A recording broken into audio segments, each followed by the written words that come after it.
It was a lovely day.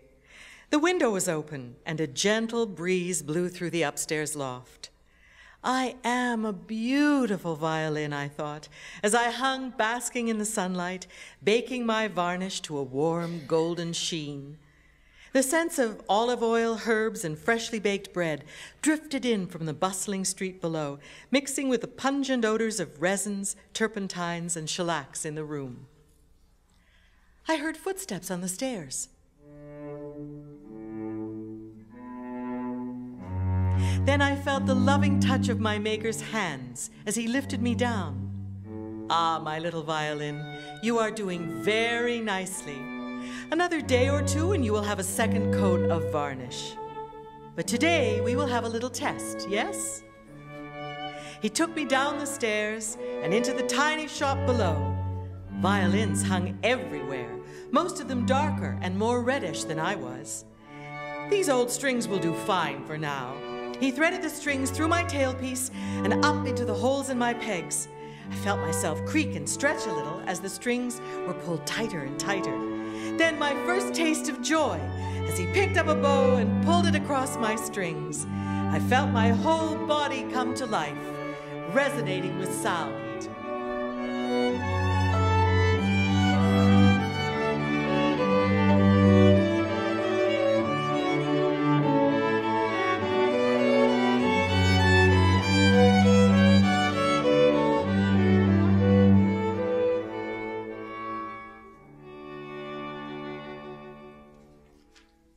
Me up and played passionately as she accompanied him on the keyboard.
Maestro, she said quietly, that music certainly came from your heart. You seem to know what love is. And could it be that you are also the author of this little book? Of course she was right. Marcello was in love. And he and the girl married soon after. He gave me to his bride as a wedding gift. Finally, I would have someone who wanted to play me.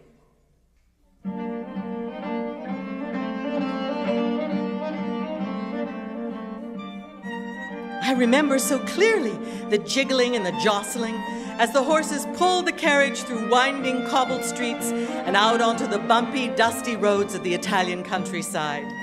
Finally, after what seemed like hours, the coachman stopped the horses and I heard the family leave the carriage and go into an inn for some rest and refreshment. But what was this? I heard the unmistakable sound of a knife slicing through the leather straps. A flash of sunlight hit my open case, and a small, rough hand snatched me from its plush and padded security. Within seconds, I was tearing down a narrow street in some small town I knew not where. I am a worthless violin, I thought, as I rested in Guillaume's workshop. My singing days are over. I will be split up for parts, and only Giovanni Grancino will ever know what a fine violin I was. I felt very sad and sorry for myself. But, miracle of miracles, I not only embarked for America, I began to learn how to sing with a Jewish heart.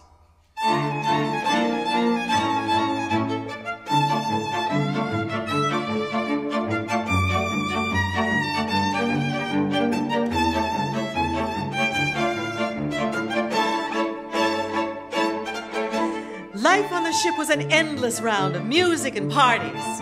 By day and by evening, we played Mozart, Strauss, and other light classics for the fashionable guests at dinner.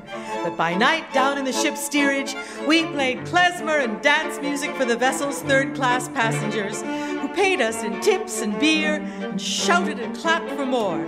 The Irish laborers taught us jigs and ballads, which they sang to us in gaudy, drunken voices late into the night. If a violin could ever learn to dance, this would be it, I thought. Look at me, I'm a butterfly!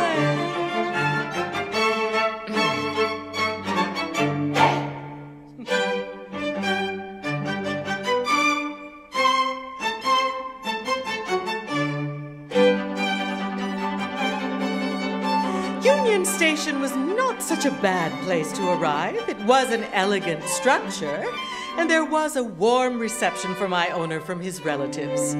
Perhaps Canada would not be such a terrible country after all.